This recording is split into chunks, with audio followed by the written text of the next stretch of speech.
মহরম মাসে আশুরার দিন গোপন 3টি আমল করুন।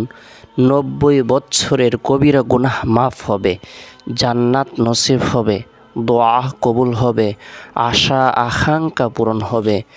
মহরম মাসের মধ্যে সবচেয়ে ফজিলতপূর্ণ, মাহাত্ম্যপূর্ণ, তাৎপর্যপূর্ণ দিন হলো 10 মহরম, আশুরার দিন। আশুরা শব্দের অর্থ দশম, তাই মহরম মাসের মধ্যে থেকে সবচেয়ে ফজিলতপূর্ণ, মাহাত্ম্যপূর্ণ, তাৎপর্যপূর্ণ দিন হলো আশুরার দিন। এদিনে ঐতিহাসিক অনেক ঘটনা সংঘটিত হয়েছে। বিশুদ্ধ বর্ণনা মতে পবিত্র আশুরার দিবসে আরাফার ময়দানে হজরত আদম আলাইহিস সালামের তওবা কবুল হয়েছিল। এদিনে হজরত নূহ আলাইহিস সালামের নৌকা মহাপ্লাবন শেষে জুদি পাহাড়ে এসে আটকে যায়। এদিনে হজরত মূসা আলাইহিস সালাম ও তার সম্প্রদায় বনি ইসরাইল ফেরাউনের জুলুম নির্যাতন থেকে মুক্তি পান এবং ফেরাউন সদল বলে পানিতে ডুবে ধ্বংস হয়। এছাড়াও অনেক ঐতিহাসিক ঘটনা এদিনে সংঘটিত হয়েছে। ঈমান ও কুফরের লড়াই হয়েছে, হক ও বাতিলের দ্বন্দ্ব সংঘাত হয়েছে।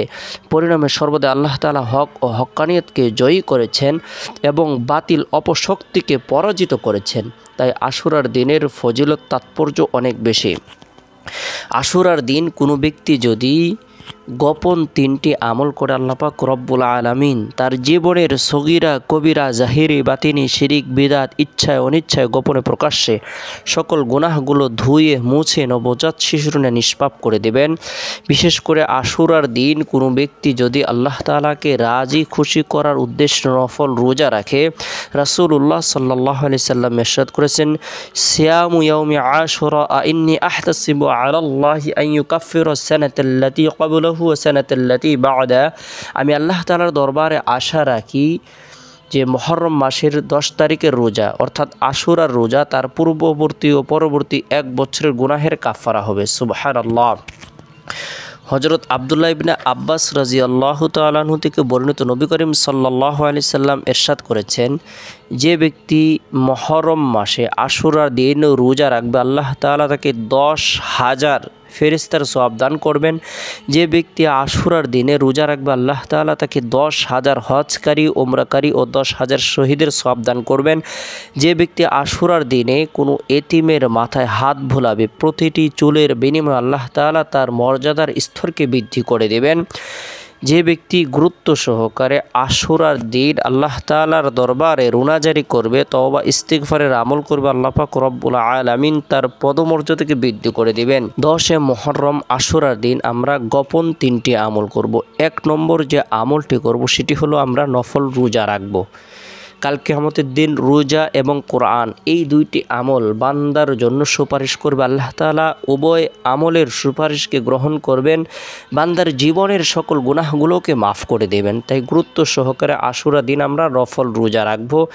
এরপরে আশুরার দিন গুরুত্ব সহকারে তাসবিহ হাতে নিয়ে আল্লাহ তাআলার নৈকট্য লাভের উদ্দেশ্যে, গুনাহ মাফের উদ্দেশ্যে, তওবার নিয়তে অধিক পরিমাণে কালিমার জিকির করব, লা ইলাহা ইল্লাল্লাহ, লা ইলাহা ইল্লাল্লাহ, আল্লাহ ছাড়া কোনো মাবুদ নাই।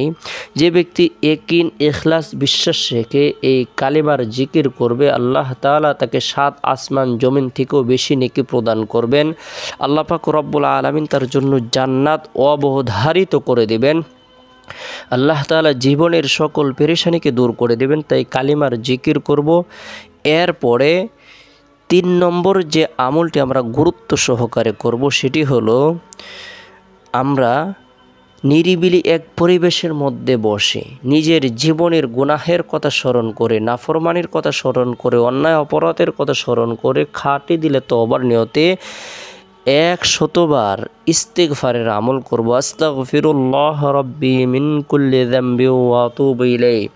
আল্লাহ তাআলা জীবনের সকল গুনাহগুলোকে মাফ করে দিবেন, হায়াতের মধ্যে, রিজিকের মধ্যে, শারীরিক সুস্থতার মধ্যে বরকত প্রদান করবেন, দোয়াকে কবুল করবেন। আশুরার দিন আল্লাহ তাআলা অসংখ্য অগণিত নবী রাসূলদেরকে বিশেষ মর্যাদা প্রদান করেছেন। আল্লাহ তাআলা তাদেরকে ক্ষমা করে দিয়েছেন। আমরাও যদি একাগ্রতার সাথে মনে প্রাণে বিশ্বাস রেখে আশুরার দিন আল্লাহ তাআলার দরবারে তওবা করে আল্লাহ তাআলা আমাদের তওবাকে কবুল করবেন, আমাদের জীবনের 80 বছর, 90 বছর, 70 বছরের গুনাহকে মাফ করে দিবেন, পদমর্যাদাকে বৃদ্ধি করে দিবেন।